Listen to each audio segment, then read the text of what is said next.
Man, my stomach sure does hurt. That's because you have a leaky gut. Who is that? Wait, isn't leaky gut a myth? It's me, science. Neil deGrasse Tyson? Ryan, as we speak, your gut is slowly weakening your body, sending you into a state of... Whoa, too many words. Just take these supplements, you'll be cured. Supplements? How do I know this isn't a scam? Take my word for it? I think we need to talk to gut microbiologist and Dr. Jessie Hoffman to see what she says. There are a lot of myths out there. Leaky gut. I got no idea if my gut's leaky. I don't think it's leaky. If it's leaky, it needs to tell me something. So is leaky gut a thing at all? Okay, so breaking this down, leaky gut is a thing, but the issue is that functional medicine and certain, practitioners, wellness practitioners, mainly not those who went the MD route and traditional medicine routes, have kind of taken this term and shaped it into what they want. Because like you said, because there's not a lot, this is such a new area of research, the whole, the gut and the gut microbiome, it is open range. People are like, well, I'm just going to say this works because I have some anecdotal evidence that it might. Leaky gut, when we talk about leaky gut, it really refers to something called intestinal permeability. In our gut, we have intestinal barrier, and it consists of several different things. So it consists of our actual physical cells that line up next to each other and have these tight junctions, Kieran's junctions that form in between that kind of seal them and keep them tight. It also is composed of layers of mucus that, reside over that layer. So that kind of keeps things out, and certain microbes actually feed on that. And it's kind of a sticky layer that's just another protective barrier. We also have like immune cells that are involved in our intestinal barrier. So there's lots of things that go into it. And then our microbiome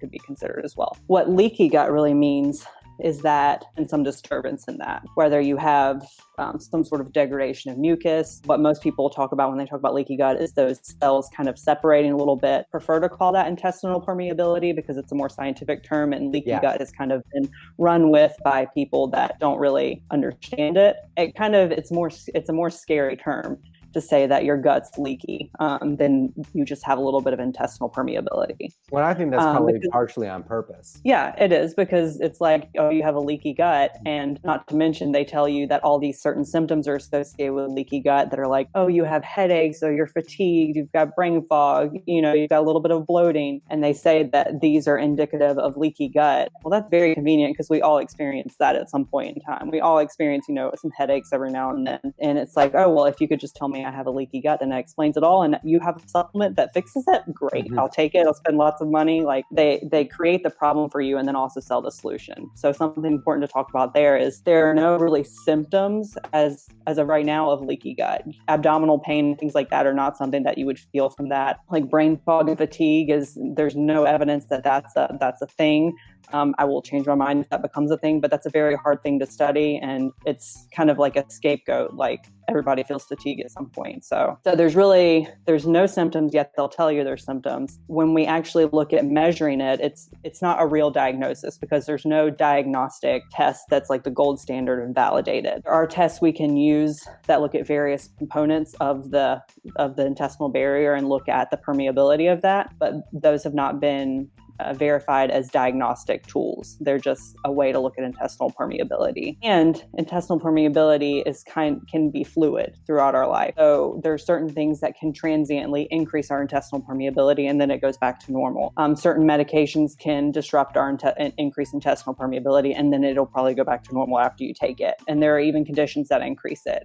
So autoimmune diseases, that's where some research is coming out with, leaky gut and having an increased intestinal permeability in those autoimmune diseases, but it's not a causal link. It's just an association at this point, and it's the chicken or the egg. Most likely the autoimmune disease, because there's such an immune heavy component in the GI tract, in that intestinal barrier, most likely the reason that, you're seeing that intestinal barrier disrupted is because you have some autoimmune issues going on there. But again, it's not fully fledged out. It's just very associative at this point. If anybody tries to sell you like a leaky gut protocol to fix your leaky gut, or diagnoses you as a leaky gut, run away, because it's not official diagnosis. Currently no evidence of stuff you can do to like improve your leaky gut or decrease intestinal permeability. The only thing that I recommend for overall good GI health is, like I mentioned before, just a diverse diet, reduce stress, make sure you're getting enough water, and then like the intense exercise. If you feel GI pain with intense exercise, maybe ease back on the intense exercise kind of thing. For instance, I just got done drinking a detox tea, and they put the word detox and cleanse on like every other thing in the store nowadays. What you mentioned is that you really need to be wary of those things, because just because it says that doesn't necessarily mean anything. Yeah, the word, if specifically with the word detox, it really doesn't mean, anything in the realm of what our body has its innate existing detoxification system. Mm-hmm. So our liver and our kidneys and our blood do that daily for us. We don't have to support them to do that in any way. For most people, if you had some advanced stage of liver disease and you're in the hospital and you need to be on, or if you have certain kidney disease and you need to be on dialysis and things like that, that's different. Mm-hmm. But for most of us, like, we don't need any sort of support to help us, like, quote unquote, detoxify our system. But it's a very big buzzword. It's just like superfoods. There are some foods that have a higher nutrient content than others in certain areas, but they're not necessarily like, there's nothing super about them. They just have a higher nutrient content in certain areas. So all of these are kind of like buzzwords that people throw around, and that, food industry is really latched onto, because you throw the word detox or on something, it's not regulated in any way. Anybody can write that something's a detoxifying supplement or something, and it sells because people are like, oh, well, I'm supporting my health. It's kind of like all natural, sells in the grocery store, but it's not a regulated term. It doesn't really mean anything. So yeah, you just have to be skeptical of those things. And one of the biggest take homes about nutrition and gut health that I tell people is, like, if it seems flashy and like, hand wavy and just, too good to be true, it most likely is. Nutrition is not that complicated. There are nuances to it, and everything's highly individualized. But from a basic perspective, it's not that complicated, where you need to be like intermittent fasting and doing all these like fancy intermittent fasting, eating keto, doing these high carb days and low carb days and all of this like fancy stuff. It doesn't need to be that complicated. From a basic health and wellness standpoint, if your nutrition is stressing you out, it's not something that's adding to your life and that's causing more issues. So one of the things I heard, speaking of like myths, etc., is when you have GI problems, to avoid like nuts and seeds if you have a gut problem. I know that you can sprout nuts and seeds and it makes them slightly easier to digest. Mm-hmm. And unfortunately now I have to go over to my chia seeds and scratch out the word superfood and just write slightly more nutrient dense. It's another kind of hand wavy thing. Some of us may have issues digesting certain nuts and things like that. And then, from a physical perspective, if you have diverticula that exist in your gut, which are these little pouches that can develop in our GI wall, they can kind of develop from like draining. And so you would think like not eating enough fiber would cause you to constipate, and maybe you're straining to go to the bathroom. You can develop these little pouches. And when we talk about like nuts and seeds not being good in that case, it's because those can actually kind of get wedged in those pouches and they can cause irritation, and that leads to diverticulitis. And so that's inflammation of the diverticula in your GI tract. So that from that perspective, it's, something that you want to think about, but you would know if you had that. Either it's symptomatic, usually, at least the inflammation of it is. As far as like a lot of people tout with the nuts and seeds is like the anti-nutrients that exist in it. So you have to sprout it in order to digest it. I mean, unless you're eating buckets and buckets of something, that's not something that you would need to be concerned about. Yeah, this is something they talk about with like lectins and oxalates, and like, don't eat that. You can't have kale anymore because it's full of oxalates. And I'm like, I love kale. There may be some instances in which certain things like that can cause people issues, but for the most of it, part of us, it's not an issue. There is a MD that is kind of popularized in the health field and nutrition field that tells you that all lectins are bad and that you need to eliminate them from the diet. But he also happens to sell a supplement that's like a lectin blocker that just blocks absorption. So it's like you're creating a problem and again selling me the solution. It's kind of like those fat loss pills that block the absorption of carbs to turn them into fat or something like that. Yeah, it's just like why? We get into this other thing where everyone just wants an easy path to whatever health they want to be in. So say that someone has a standard Western American diet, prebiotic and a probiotic, and that's all they need to do to attain gut health. So adding in a prebiotic may help a little bit. I think we talked about it, but prebiotic are the foods that feed probiotics. So foods that feed your gut bacteria. Fermented foods. Yeah, fermentable things. So we think of that as mainly being fiber. So predominantly most of the prebiotics that we know of today are fiber. So what I would encourage someone to do there is don't go buy a prebiotic supplement. Just include more fruits and vegetables and whole grains and things in your diet. For it's easier, you're getting benefits from those other foods, from the foods that you're eating that are outside of the fiber. So the phytonutrients and other, vitamins and minerals that exist in those foods. So that's when it comes to kind of like supplement things, I always lean more towards whole food first. And then if there's still an issue, we can talk about supplementation later, but always lean on whole food because there are some unique interactions that exist in the whole food compound itself, getting a lot of different things that exist because of those unique interactions. And it's something important to remember about supplements is like, they're not necessarily bad, but you have to be skeptical because they're not regulated by the FDA.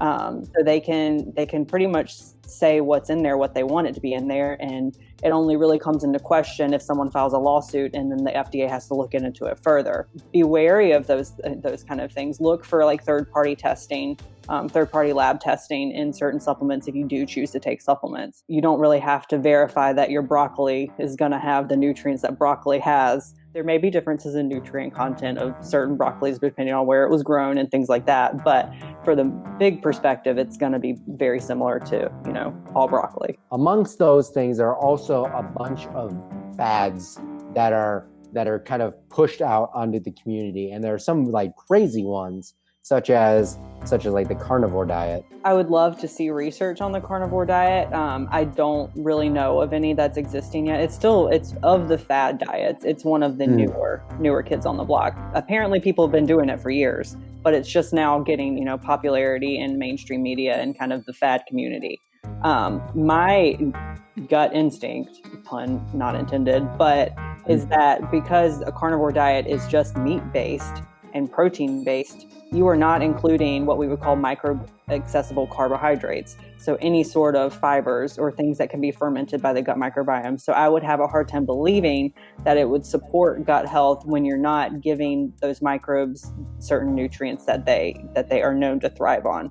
Microbes can metabolize certain protein compounds, so nitrogen-containing compounds, but we often link those with more negative health outcomes. So we often link that with a more dysbiotic microbiome. There's still debate as to that, but first instinct with the carnivore diet is it's not one I would try for gut health. It seems very counterintuitive to me. I would think, if you compared the carnivore diet and the vegan diet, which are very, polar opposite, I would say that a vegan diet would be more supportive of a gut microbiome and a healthy gut health because you are including those, fibrous foods and carbohydrates that can be digested. It'd be nice to eventually see a study comparing those two diets and their GI health. But I think that'll come. There will come a time when the battle of the wagans and the carnivores is way. I think it's starting. I also have heard, and this has been something that I've read, intermittent fasting or some level of fasting or fast mimicking can be good on your gut microbiome and your gut health. Has there been any research into that being done? I believe there is some research into that. It's not something that I'm super well versed in that intermittent fasting area.